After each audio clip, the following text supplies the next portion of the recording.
Number 10. iCarly's Stunt Double. If you want to know something that proves the people at Nickelodeon only care about money, I've got a scandal for you that was almost swept under the rug entirely. In 2014, a stunt woman from iCarly claimed that the production ruined her career by recklessly dropping her from far too high above the ground, causing some really gruesome injuries. In a stunt gone wrong, Katina Waters was supposed to be dropped slowly down from the ceiling for an episode of iCarly in 2011. She was supposed to be slowly lowered to the ground while still attached to a wire. Instead, she claims that the person operating the descender machine dropped her without warning and she crashed to the floor. The medical consequences of the incident were pretty horrific. It caused severe injuries to her leg, including fractured bones and torn ligaments. But the long-term effects on her health were even worse for her career. Waters was a highly successful stunt actor who performed in dozens of TV shows and movies, but of course she missed out on a lot of work following the incident.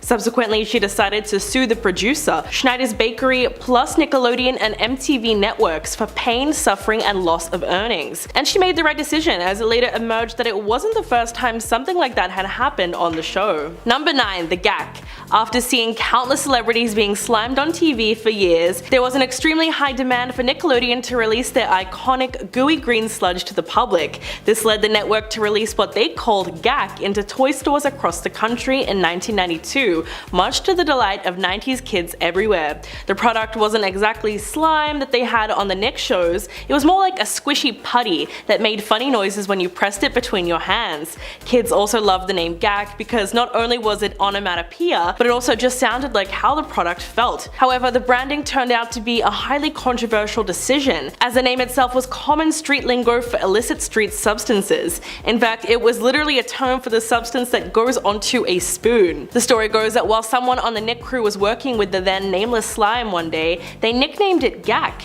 which became a naughty inside joke on set because of its meaning.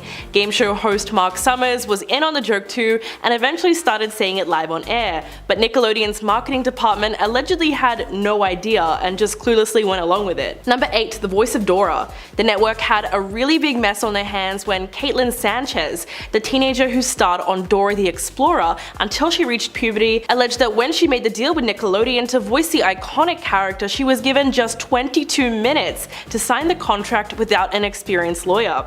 The young star did so under duress, with the alleged promise that she'd receive residuals for her work, plus money from merchandising. This was in 2007, years before Dora the Explorer was established as an $11 billion global brand. So in 2010, Caitlin sued Nickelodeon and MTV networks for making her sign what she believed was a terrible contract that conned her out of millions, specifically citing unpaid work hours, as well as being paid only $40 for promotional appearances. The legal battle made headlines throughout the world thanks to statements made by Caitlin's attorney that if Nickelodeon refuses to pay up by a certain date, he would expose their humiliating secrets. But the young voice actor ended up settling for $500,000, but then tried to re-sue because she and her family thought that the lawyer acted fraudulently and didn't tell her that most of the settlement would be eaten by taxes and lawyer fees.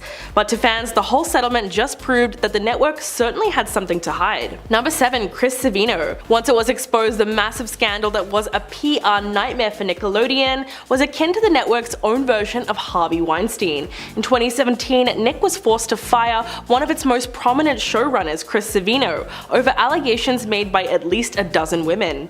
Savino, who has been in the business since the early 90s, previously worked on such animated shows as Dexter's Laboratory and the Powerpuff Girls, and was the creator of Nick's second highest rated kids show at the time, Loud House, which centers on a boy's life while dealing with a house full of sisters. According to Cartoon Brew, as many as 12 women came forward to accuse Savino of predatory behavior, including unwanted sexual advances and threats of blacklisting after the relationships with co-workers had ended. What's even more disturbing is that the site said that the reports date back at least a decade. One woman said that she didn't accept an offer to work at Nickelodeon simply because Savino worked there. She alleged that when they both worked for Disney, he sent her explicit text messages and photos, and once offered her a job in exchange for inappropriate things. And Walker Farrell, the director of BoJack Horseman, also came forward with her own Savino horror story from the early 2000s, when both of them worked at Cartoon Network. Just goes to show you how cases involving power and inappropriate behavior infect almost every corner of Hollywood. Number 6. Zoey 101. The show was a boarding school set dramedy that hit Nickelodeon in January of 2005. Starring as protagonist Zoe Brooks, Jamie Lynn Spears was reportedly brought on by its creator Dan Schneider, all because she looked a lot like her older sister and superstar Britney Spears. But little did fans know there was actually a scandal brewing behind the set, as its star was just 16 when she fell pregnant, which would have been a bombshell for the very PG show. In her memoir, Things I Should Have Said, Jamie Lynn Spears confessed that her team decided that her pop star sister should not be told about her pregnancy because it was too risky. Quote, "The entire Spears team was already caught up in my sister's PR difficulties, and everyone around me just wanted to make this issue disappear." From there, her family and management pulled her out of school until they could figure out what to do next, and even took away her phone for fear that the news would get out. As a result, the actress said that even her father stopped talking to her. But once the news was released, Nickelodeon immediately released a statement saying, "We respect Jamie Lynn's decision to take responsibility in this sensitive and personal situation." And after wrapping shooting for the 4th season of Zoey 101, the network cancelled the series altogether. Number 5. Jason Biggs. In the early seasons of Teenage Mutant Ninja Turtles on Nickelodeon, Jason Biggs could be heard voicing lead turtle Leonardo, but scandal quickly erupted at the network when it was revealed that his social media activity was offensive enough that there were many calls to Nickelodeon to protest his involvement with the show. So in 2014, after only 2 seasons, he was ultimately replaced by Seth Green on the popular series, and for a good reason. Jason's Twitter in the 2010s was a PR nightmare. In fact, there didn't seem to be any topic too controversial for him to joke about, like a Bachelorette contestant who died, a plane crash, the Pope, women's basketball, and sexually explicit comments about the politician Paul Ryan's wife. But the jokes backfired big time when the official Ninja Turtles Twitter account gave a shout out to Jason's personal account and encouraged their followers to check it out. It's safe to say that the kid-friendly and PG network is not pleased with the immense backlash that they started receiving from parenting groups and conservative bloggers, eventually leading them to release a statement apologizing, while Fox News host Megyn Kelly called the American Pie actor a disgusting pig and called for him to be fired. Ultimately, the network responded to the pressure and gave Jason the boot. Number 4. Angelique Bates. The actress who was one of the original cast members on Nick's sketch comedy show All That exposed the reality behind the cameras when she spoke to the Shade Room in 2016. Angelique explains some of the horror she endured, such as physical, emotional, and mental mistreatment from her mother in front of producers who not only turned the other cheek, but strongly urged her to just accept the violence and remain silent. She said that she was only 12 years old when the nightmare began, and that the producers and cast members could hear her yelling, but nothing was done to help her. According to Angelique, Child Protective Services did eventually show up in 1996, but she said that the adults on set pressured her to stay silent. Possibly in an attempt to muddy the waters or save her own skin, Angelique's mother, Dee Bates, came forward in support of her daughter, although she tried to shift the blame onto the network. Whatever the case with her mother's questionable side of the story, the former child star also explained that she was pretty much released from her contract at age 15 and claimed that she was blackballed by the entertainment industry as a result. But to this day, Nickelodeon have never come forward with an official response to the accusations. Number 3. Victorious. Canadian actor Evan Jogia had his breakthrough role playing Beck Oliver in Victorious, but after Jeanette McCurdy's bombshell allegations regarding Dan Schneider, fans really started to question whether or not he had the same experience. In a recent TikTok video, Evan admitted that he did not actually remember filming the series at all, because he was blackout drunk almost every night. Quote, "When you don't remember a single plotline to a single Victorious episode, but you do remember going out partying every night." When one fan added that the show seemed like a fever dream to her, Evan just said, "Me too, and I was there." And when another fan asked, "So Beck was hungover all the time?" he just said yes. This admission was significant because in Jeanette's new memoir, she talks about the creator pressuring her to drink while she was underage, allegedly saying, quote, "The Victorious kids get drunk all the time. The iCarly kids are so wholesome. We need to give you guys a little edge." Sometime later, she claims that Schneider got into trouble with Nickelodeon for inappropriate behavior with the young cast and was not allowed to be near the actors anymore, meaning that he had to direct them from a separate control room. So it's entirely possible that he was creeping on more than just one actor. Number 2. Jeanette McCurdy. The iCarly star recently released her new memoir, which has been described as both heartbreaking and hilarious.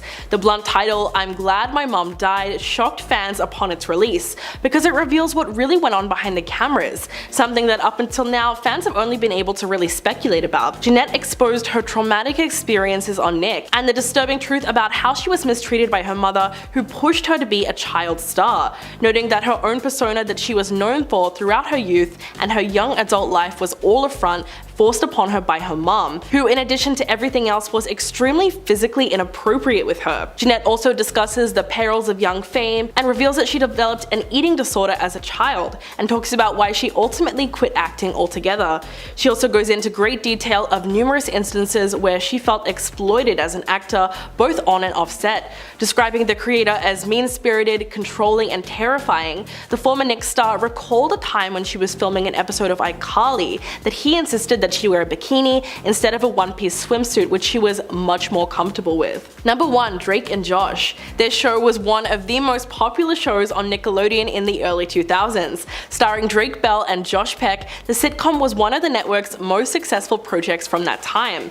So when the truth finally came out, fans were understandably left disillusioned and upset. Nobody knew that behind the scenes, Josh heavily struggled with addiction.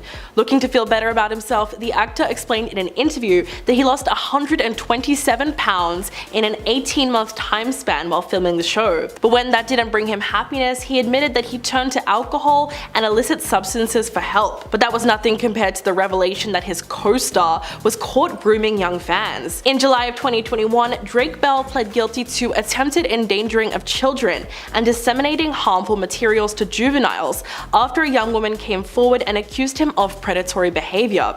The 19-year-old, who chose to remain anonymous, claimed that he began talking to her when she was 12. The actor managed to get away with 2 years on probation and 200 hours of community service. But at 36 years old, Drake Bell's reputation is now irreparably tarnished. Well, that's all for today. Thank you guys so much for watching, and I'll catch you in the next video. Number 10. Fantastic Beasts 4. The new movie has technically already been planned by Warner Brothers, but it hasn't officially been confirmed, and the future of the franchise looks bleak, partly due to Miller's erratic behavior. Before the release of The Secrets of Dumbledore, Variety reported that the studio was waiting to see how the 3 films were received before making the tough decision about whether or not to go forward with the remaining 2 movies. But at this time, the major Ezra Miller problem that the studio has on their hands is dampening the future success of all the DC Expanded Universe projects until a firm decision is made about how to handle the star's offset issues. The actor has starred in all 3 Fantastic Beasts films, playing Credence Barebone, and is also set to headline the upcoming Flash movie. However, due to the actor's legal woes, the filmmakers have decided to drop them in the spin-off film. And with the other controversies surrounding the Fantastic Beasts trilogy, including J.K. Rowling's anti-trans comments, it's clear that any planned sequels are more or less dead in the water. Number 9. Very First Arrest. In June of 2011, Miller was a passenger in a vehicle that got pulled over for a broken brake light in Pittsburgh while shooting Perks of Being a Wallflower. Police found 20 grams of a leafy green substance on Miller, and the then 18-year-old was charged with possession. The judge was very lenient though, and after giving them a lecture about influencing the younger cast members, he let them off with a slap on the wrist and dropped the case altogether. The actor instead faced 2 citations of disorderly conduct and was ordered to pay $600. But it's clear that Miller wasn't very sorry, as several years later in 2018, they started smoking the very same substance during an interview with The Hollywood Reporter. They also went on to tell New York Magazine, quote, "It's a harmless herbal substance that increases sensory appreciation," also making it known that they first started smoking from a very young age. Number 8. Strange Comments. In 2011, the star took the role of a teenage school shooter in We Need to Talk About Kevin, which was eventually dubbed one of the most controversial movies ever made, probably because the subject matter was just so disturbing. Miller went very deep into the role of a sociopath with method acting, and the ultimate result was a character so unsettling that they said it even bothered some of their friends. Quote, "I do get a certain kind of validation and gratification from the way people will sort of approach me tentatively, with a little bit of fear after they see the film. The admission by itself is not that strange, but when you look at Miller's interview with Vogue several years later, they asked the writer if she would like to see the crossbow that their character used to attack several classmates in the same film. They apparently keep the crossbow in their house and jump at the opportunity to show it to anyone anyone who asked them about the movie. Number 7. Failed music career. Miller's passion for singing didn't end after they began pursuing their acting career. Their band, Sons of an Illustrious Father,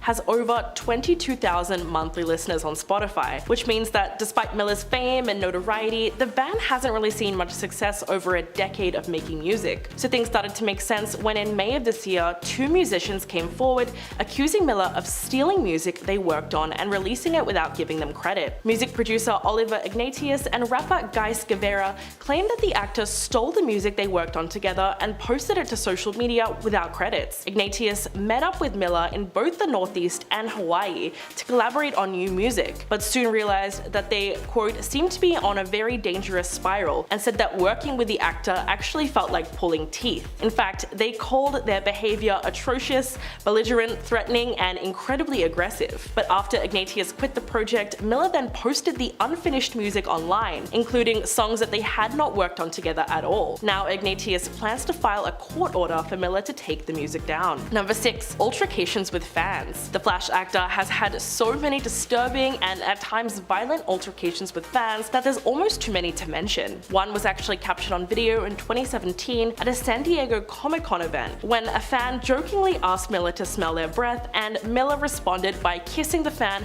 directly on the mouth, planting a big kiss on the man's lips without clear consent. The trouble is that Miller seemed to be slightly intoxicated in the video, leading fans to question if they were drunk. And in a since deleted tweet, a disturbing video shows Miller choking a woman at a bar in Iceland. The incident took place after Miller was approached by a group of eager young fans, and the actor appeared to lose their temper at the young woman for no apparent reason. She was then grabbed by the throat and thrown to the ground. But the actor seemed to have evaded a lot of heat for the altercation, as some fans claim that it's still a joke. Number 5. Vermont farm. Up until now, people have only been able to speculate about what really goes on in their Vermont farm. But recently, a new report has made headlines alleging even more concerning activity involving the actor and people that are underage. According to Rolling Stone, Miller is currently housing a 25-year-old mother and her 3 young ones at their elusive home that they share with their bandmates and friends. The report suggests that the property doubles as an unlicensed farm, which grows a certain leafy green substance and is also littered with weapons. The mother claims that the actor helped her escape the domestic violence that was occurring in her relationship, telling Rolling Stone anonymously that Miller's home has been a healing haven for the family, but the young ones are reportedly exposed to a large amount of smoke from the illicit substance in poorly ventilated environments, and sources who've been inside the property say that there are about 8 weapons of various sizes just lying around the living room, with some propped up next to a pile of stuffed animals. One source told a particularly disturbing story about one of the little ones finding a loose bullet and putting it in their mouth. Number 4. Mia Solange. Miller has been accused of inflicting twisted acts upon a former intimate partner, Mia Solange. These acts range from physical violence to emotional manipulation after they started dating in 2019. This claim against Miller came to light on April 1st when a Twitter account dedicated to Ezra Miller receipts made a number of messages public exchanged between themselves and the accuser, a young TikToker by the name of Mia Solange, where she declared that Ezra flew her from Hawaii to Oklahoma to work on a movie, and that she was only 19 at the time. She also sent a photo of bruises on her leg supposedly sustained from Ezra, claiming that he would aggressively bite her. Solange's claims against Miller would garner more widespread attention on April 23rd after they shared a now deleted video montage to TikTok featuring photos of the two, most of which were previously seen in the screenshot of their camera roll, and declared, quote, Ezra Miller is not a good human and I can finally say so without being terrified. Sounds like it was an absolute nightmare. Number 3. Police body cam footage. A Hawaii police assistant chief recently admitted that Miller had been the source of 10 police calls in Hilo since March 7th, with complaints ranging from filming people at a gas station, traffic obstruction, and refusing to leave a restaurant. But police body cam footage has surfaced online, which really made the actor look terrible. In the video, one of the law enforcement officers is heard calling Miller sir, to which they respond, quote, I'm sorry, I'm not a sir, I'm transgender non-binary. Please don't call me sir. If you fail to do that again, that is an act of intentional bigotry, and started citing US federal law. While asking police officers to identify themselves, the Flash star could be heard screaming requests for a full badge member and accusing the officers of touching their private parts, saying, quote, I'm transgender, non-binary, and I don't want to be searched by a man. It was a fair request under the circumstances, but the video just made the actor look bad. Number 2. Harassment protection order. a mother and her child were granted a temporary harassment protection order against Miller in Massachusetts after alleging the actor behaved inappropriately towards the child and also brandished a weapon in a threatening manner. The Daily Beast's investigation reported that the family was at a downstairs neighbor's house on February 2nd, when Miller showed up reportedly wearing a bulletproof vest and started acting in a creepy manner towards the child. Miller allegedly told them, quote, "I've talked extensively with your child and they have a lot of power to them.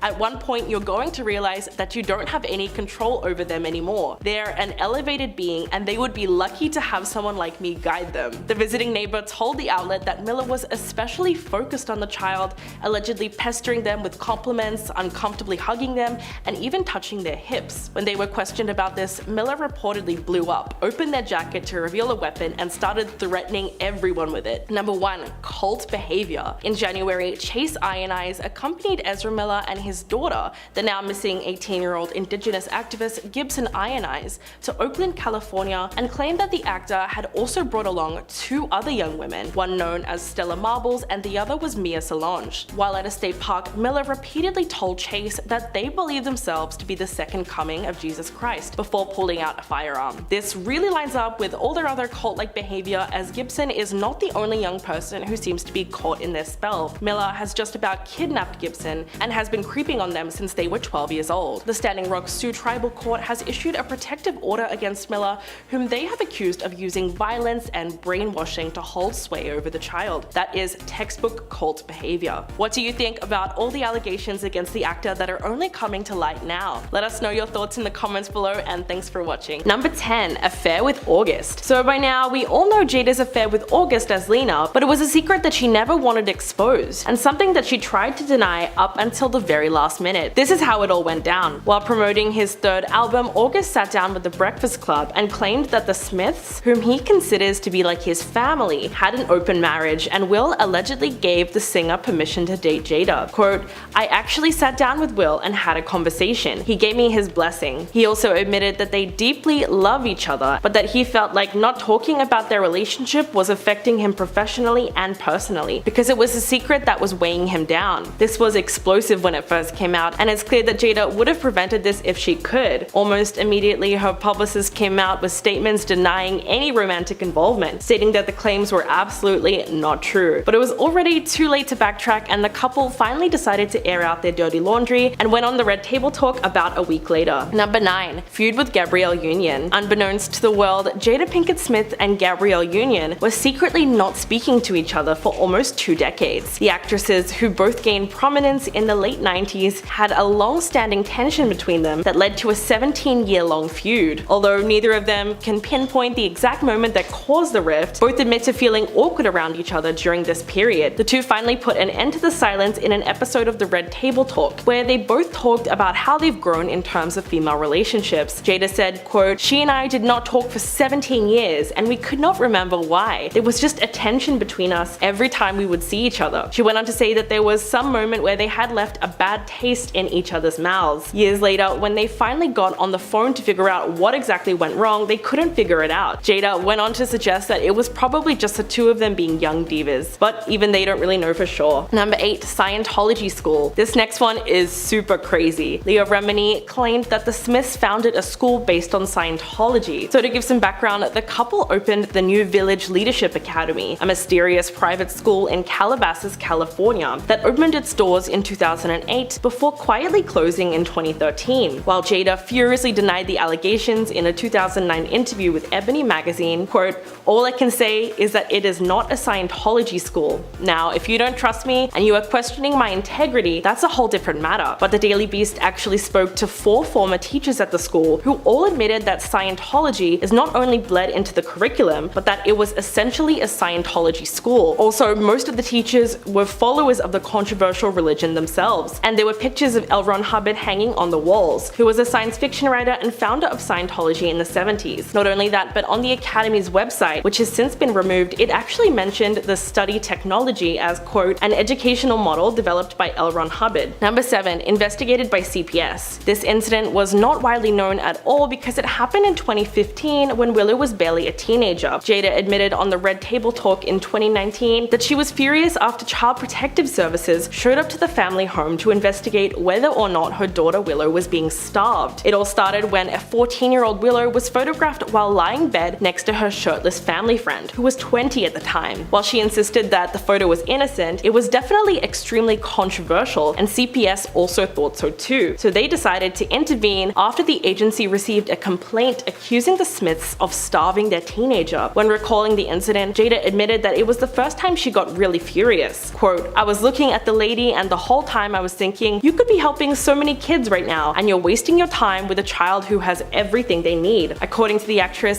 both Willow and Jaden exhibited passive behavior throughout the visit and said that it was like their own personal protest to being investigated by the agency. Number 6. Substance misuse. When Jada was young, she had some very real issues dealing with the addiction that came with substance misuse. She also acknowledged that she drank excessively and used all kinds of narcotics. Quote, "For me, drinking red wine was like drinking a glass of water. I drank a lot in high school, and then I went on to mix everything up." She then recalls a time that she mixed a variety of illicit substances that are a dangerous combination when used together. While on her talk show, she recounted before her mother and daughter that she was high functioning during the week and consumed almost no alcohol for several days, but spent her weekends at parties. Quote, "From Thursday to Monday morning, it was non-stop. Things went on like this for a while, until one episode that changed everything forever. It was in 1996, during the filming of The Nutty Professor, that a young Jada went to work still high off one of her partying binges, and she was in very bad condition. She went on to say that she passed out on set and told everyone it must have been from expired medication, and that was the wake-up call she needed. So when looking back on that time, she sees the whole thing as a miracle." Number 5. Marriage to Will.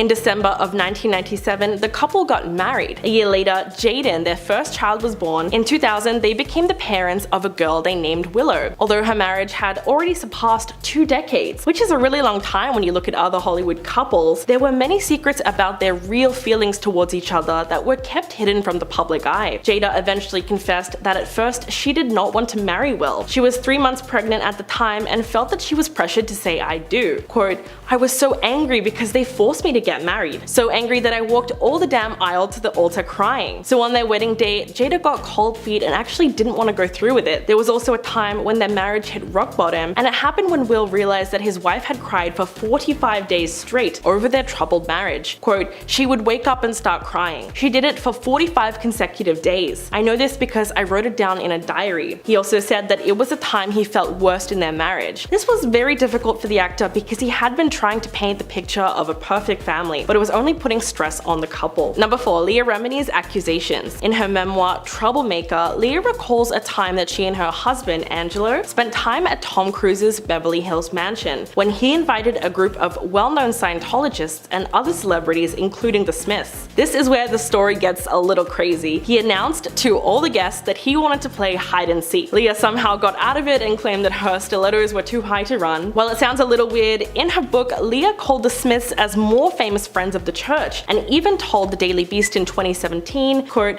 "I know Jada's in. She's been in Scientology a long time. I never saw Will there, but I saw Jada at the Celebrity Center." She even goes on to mention the Scientology school that they opened and reveals that despite what Jada has been saying, that she is indeed good friends with Tom Cruise and an active member of the controversial religion. Then on Watch What Happens Live in July 2017, Jada told Andy Cohen that the hide and seek story just wasn't true, and later posted on Twitter, quote, "I have studied Dianetics and appreciate the merits of study tech, but I am not a Scientologist." Number 3. Addiction to adult videos. The actress confessed a little known fact about her personal life. One of them was that she used to be addicted to sex. Quote, "My types of addictions jump from one side to the other. When I was younger, I thought I had some kind of sex addiction and that everything could be fixed with that." She claimed that she was addicted to adult movies at a time in her life when she had decided to practice abstinence. But her addiction got out of control and she was forced to stop consuming X-rated movies. She went on to say that she got hooked on hardcore movies that were very disturbing. Quote, "It's the behavior that's attached to it, because if you want to have a lot of sex, that's great, but why are you having all that sex? That's what you've got to look at." Jada also shared that once she took it too far when it came to pleasuring herself, and she admitted that while she was taking a break from men, she became way too addicted to doing it herself, and at her lowest, she was doing it 5 times a day, before she suddenly decided one day that it was enough because it had taken control of her life. Number 2. Issues with Chris Rock. Viewers of this year's Oscars were left completely in shock when Will infamously walked up on stage and slapped comedian Chris Rock across the face for making jokes about Jada. But what most people don't know is that the beef between the Smiths and Rock actually goes back several years, so the tension has always been there. Chris once took aim at Jada while he was hosting the 2016 Oscars, because the couple had very publicly decided to boycott the event. At the time, their protest was due to the fact that no actors of color were nominated for the second year in a row. Chris said, quote, "Jada boycotting the Oscars is like me boycotting Rihanna's panties. I wasn't invited." He actually said this during his opening monologue, and it really seemed to sting the actress. The comedian also took a dig at Will at the very same time. He spoke about the actor's performance in the movie Concussion, saying that it's not fair that Will was this good and didn't get nominated, then added it's also not fair that Will was paid $20 million for Wild Wild West. It was such a burn that the couple was clearly not able to shake off. The open relationship. While on the Red Table Talk, some more very questionable things came out that exposed the nature of Will and Jada's relationship. Basically, Will implied that the couple's decision to open up their marriage was Jada's idea, because she told him that she never believed in conventional marriage and that they needed to figure out how to make themselves happy individually. So it was almost like she told him that happiness can be found with other people. But Jada's affair with August started to make a bit more sense when she openly spoke about her disappointing sex life with Will. While talking with Gwyneth Paltrow, Jada outright said that keeping the spark alive in their marriage is hard, implying that although they've been married for almost 25 years, he still doesn't know exactly what she wants in the bedroom. Quote, "Because I think you expect your partner to know what you need, especially when it comes to sex. It's like, well, if you love me, you should know. You should read my mind. That's a huge pitfall." It must have been a little embarrassing for Will when Jada insinuated that he wasn't meeting her needs, but now it's obvious she was the one pushing for the open relationship. Number 10. Therapist notes. As Amber Heard continues to try and defend herself despite no longer being on the stand, she said she has therapist notes that prove she was a victim of mistreatment by Johnny Depp. She revealed the information in her tell-all interview and has already started receiving backlash in regards to it. She said, "There's a binder worth of years of notes dating back to 2011, from the very beginning of my relationship, that was taken by my doctor who I was reporting the abuse to. The notes were originally not submitted into the trial as evidence, apparently due to fears of them being seen as hearsay. People on the internet seem to be accusing her of having written the notes herself. One person on the internet who claimed to be a therapist said, "I was a therapist for a decade. I worked in child protection and DV and hospitals. Therapists never write like this. We use short form notes, underheadings with lots of abbreviations and acronyms." And they're also pointing out similarities between Amber's own writing and the so-called therapist notes. Many people seeming to believe that the notes are totally fake. Number 9. 20K Airbnb. After the verdict was reached and Amber was ordered to pay $10.35 million to Depp, many people were wondering how she would be able to pay him, especially when her lawyer Elaine said in an interview that Heard definitely didn't have the means to pay it. So people were shocked when they found out where she had been staying during the trial. It was revealed that she was staying in an over $20,000 a month mansion in Virginia throughout the court proceedings. It's touted as one of the most luxurious private estates in the area, being 13,000 square feet in total and just a 25-minute drive from the courthouse. Witnesses reported seeing Heard at the property alongside her sister and daughter, as well as her entire security team. So while her net worth and her lawyer's statements make it seem like she doesn't have much to spare, she might have much more than we're aware of. Number 8. Aquaman struggles. After Amber's reputation was all but destroyed thanks to the public's and social media's involvement in the trial, many people were left wondering if she would be dropped from the upcoming sequel to Aquaman, which had already been filmed. Amber's defenders touting this as a big point of how the trial had apparently ruined her life, and attacking those who had caused it to seem that way. Well, as it turns out, her potential removal from the sequel was not the public's fault as many would want you to think, but instead her own. Amber herself revealed that her character wasn't even originally planned to be in the sequel, but that she had fought to have her character have a large role and be featured more prominently within the script. So as much as she might try to place blame on people on the internet for bullying her and ruining her career, she may want to just switch to movies that actually want her. Number 7. Jury's opinion. One story that came out immediately after the trial was that of an apparent juror who had taken to TikTok to share their experiences of being present in the courthouse. It appears that while Amber may have felt her performance on the stand was great, even though she couldn't get any tears out, people saw right through her, and the secret's out that she's maybe not a very good actress. They said that from the very beginning, they had a feeling that something was off about Amber and that everything she was saying just had the aura of being untrue. We all saw during the trial the way she would sniffle with dry eyes, looking towards the jury to try and gain their sympathy. But the TikTokers said that they had seen right through it, and the constant eye contact and pleading had just made them all very uncomfortable, ultimately finishing it off by saying, "Amber Heard, what a crazy woman." Even her old acting coach said that when Amber was acting, she was never able to make herself cry. Number 6. The NBC Tell-All. People eagerly awaited Amber Heard's interview on NBC Dateline, where she was apparently going to reveal her side of the story. But as with everything surrounding the trial, the piece was immediately met with controversy and backlash, the majority of it coming from a small editing choice. When speaking out about people in toxic relationships, she said that they, referring to people in toxic relationships, don't have the resources you or I do, explicitly excluding herself from the group of people in bad relationships. They obviously realized their mistake, as when it was released, they edited this out, and they didn't get away with it. People said things like, #Amber Heard's new interview is exactly why the trial needed to be televised live and unedited. The full Dateline interview actually edited out the slip up about the resources she has that DV victims don't. Another fact about the interview was that she had received all the questions beforehand and had been allowed to make any editing notes to help portray their narrative. Number 5. Using Johnny's children.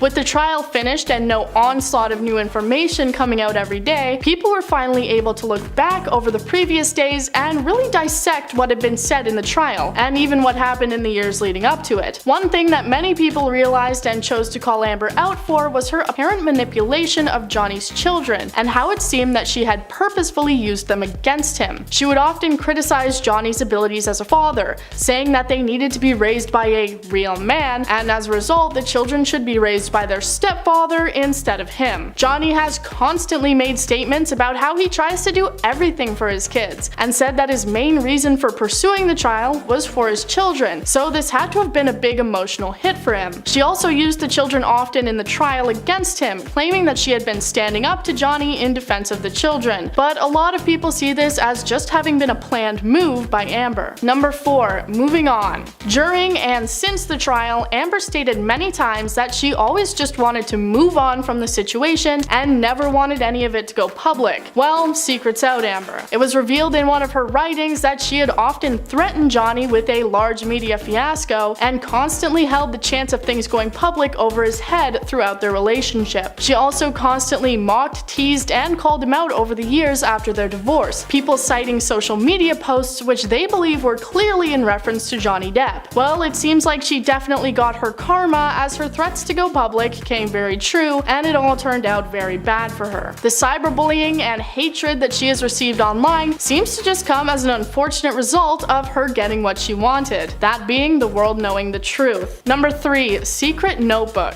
It seems more secrets could be coming out thanks to one trial viewer's so-called secret notebook that they auctioned online. They had a notebook that they wrote in from days 23 to 26 of the trial, which wrote down everything from jury reactions, Johnny's interactions with his lawyers, and even Amber's actions within the courtroom. The notebook seems to have sold for a whopping $14,000, with all the profits being said to be donated to a children's hospital. Let's just hope they mean donated and not pledged. As cameras can only show us so much, these writings may give us an insight into Amber and her actions throughout the trial that we outside were unable to see, though we may never find out, as the sale of the notebook came with the stipulation that it could not be photocopied or reproduced in any way. So we just have to wait and see if the buyer feels like sharing the contents with us. Number 2. Donation. One massive bombshell that actually came during the trial was that of Amber Heard's quote-unquote pledge to the ACLU. When Amber received $7 million from her divorce from Depp, she pledged to split the money between the ACLU and the Children's Hospital Los Angeles, saying that she would split the payments up over a few years. Up until the trial, they had only received around $1.3 million in separate installments, $100,000 of that actually coming from Johnny, and $500,000 coming from a separate account that many people believe to have been controlled by Elon Musk, whom Amber Heard had dated after she split from Johnny. So despite saying she had donated the money, she was lying through her teeth the whole time, attempting to defend herself by saying that she used the word pledge and donate synonymously. Well, you'd be the only one to do so, Amber. This was a massive part of the trial as it called into question just how many other things Amber might be trying to hide. Secrets out, Amber, you're not so great at keeping secrets. Number 1. Bruises. One main point of the trial was when Amber Heard testified to having had bruises and injuries as a result of Johnny Depp, many people accusing her of having used makeup in order to create the illusion, but she strongly testified against this, until she didn't. Her even accidentally referring to the makeup kit she used to quote-unquote cover the bruises as a bruise kit. Many people took to social media, and more specifically TikTok, in order to break down what she had been saying and expose her for lying. First coming for the method she described having used to cover up the bruises, which was entirely incorrect and out of order. But the final nail in the coffin of this lie came when people looked at photos, which showed the supposed makeup palette she had referenced using. People were able to find the exact palette that she had been using, which is literally sold as and called a theater bruise and abrasion kit. Looks like the lying cat's out of the bag on that one.